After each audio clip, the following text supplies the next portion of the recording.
So for today mga idol ay question and answer muna tayo, no?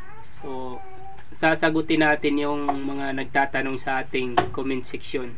So mag-i-explain na rin natin.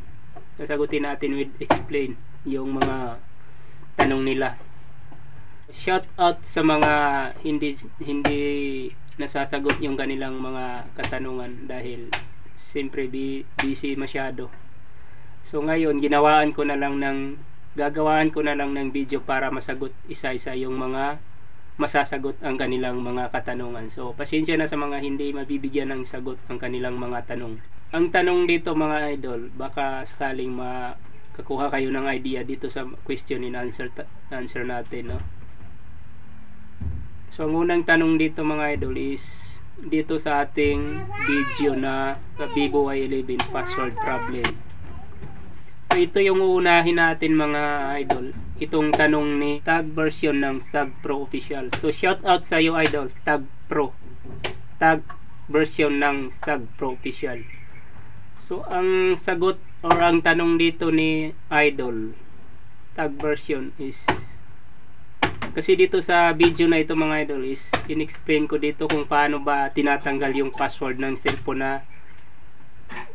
hindi madala sa hard reset dahil naghihingi pa rin ng password kapag i-hard reset natin. So na-explain ko dito sa video na ito kung napanood nyo. So sa mga hindi pa nakapanood, pwede nyong puntahan yung link sa baba dahil lalagay ko yung link ng video na ito para mapanood nyo. So ang tanong dito ni Tag version mga idol is, ano daw mangyayari idol kapag na-detect na siya ng PC or computer? Automatic bang doon na agad siya mababypass? So ang ibig sabihin ng tanong ni idol is, ano daw yung mangyayari kapag na-detect na daw sa PC yung cellphone natin na may problema sa password, is automatic na bang mababypass yung password niya or matatanggal yung screen lock? So para sa inyong kaalaman mga idol, itong mga Y11 kasi kailangan ito siyang buksan. So hindi sabi na kapag na connect na siya or na-detect na siya sa laptop or computer is automatic na siyang matatanggal. Kasi kahit ilan pa yung computer natin mga guys, kung wala tayo yung tinatawag nilang software tools sa ating laptop or PC, ay hindi pa rin natin matatanggal yung password ng cellphone. So ang gamit natin dito mga idol sa Vivo Y11 is gumamit lang ako dito ng MRT crack.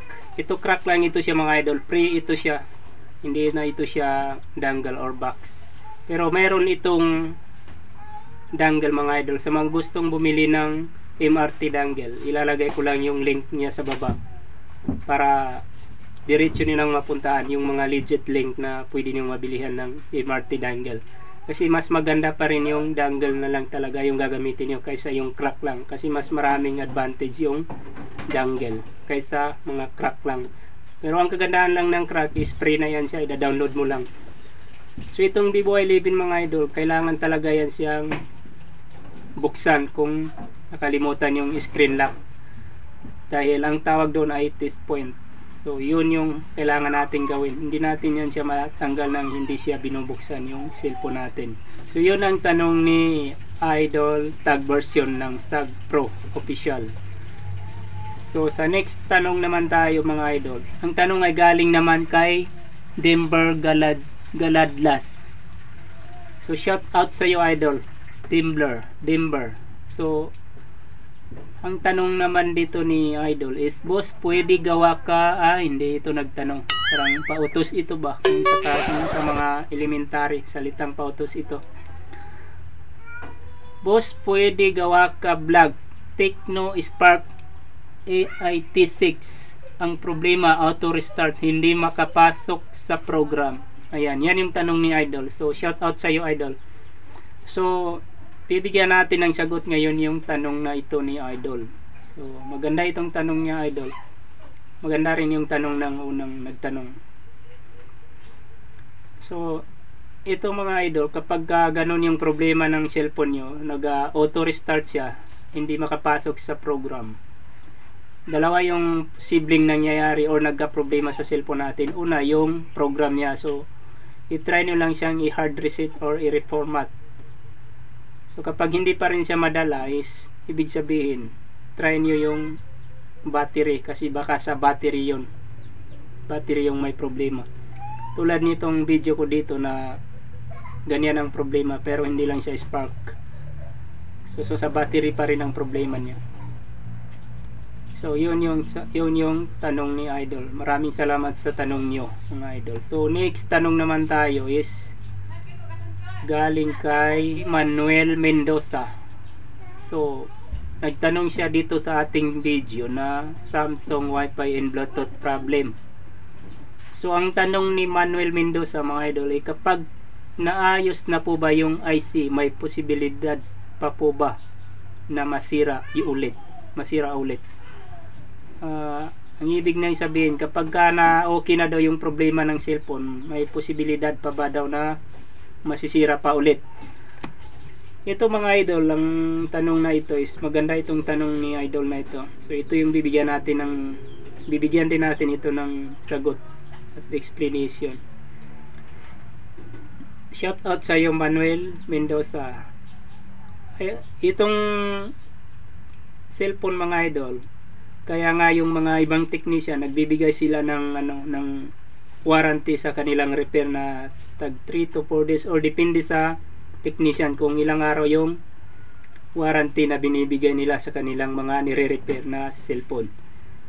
Kasi kapag nagbigay ang technician ng 3 days halimbawa na warranty sa repair, kapag nagbalik ulit yung problema ng cellphone within 3 days, pwede nyo pa yan siyang ibalik. So ang punto mo doon mga Idol is hindi na ba talaga masisira? So kahit nga yung tao mga Idol is nasisira na rin. Specialist na talagang paggagawa sa mga tao, pero nagkakaproblema pa rin yung kanilang katawan. So hindi natin masasabi na kapag naayos na yung problema ng cellphone mo na yun is hindi na talaga siya masisira forever, dahil ang cellphone nakakumpara rin yan sa katawan ng tao or sa isang tao na hindi natin natutukoy kung anong oras or anong araw pwedeng bumigay yung parte ng ating katawan. Ganon din yung cellphone. So kapag ang cellphone mo is bumigay siya after mo ipa-repair, ay bumigay siya pag ilang buwan, hindi na yun problema ng technician.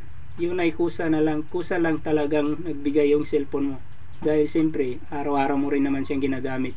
So sa mga gustong bumili ng mga cellphone tools na pwede niyong magamit sa inyong pagre-repair or pagpa-practice sa pagre-repair, na gusto niyong matutong mag-repair ng cellphone, maglalagay lang ako ng link na kung saan pwede kayong makabili ng mga legit na tools dito sa baba description ng video na ito. So maraming salamat sa panonood mga Idol. Sana ay nakatulong sa inyong question and answer natin. So maraming salamat again.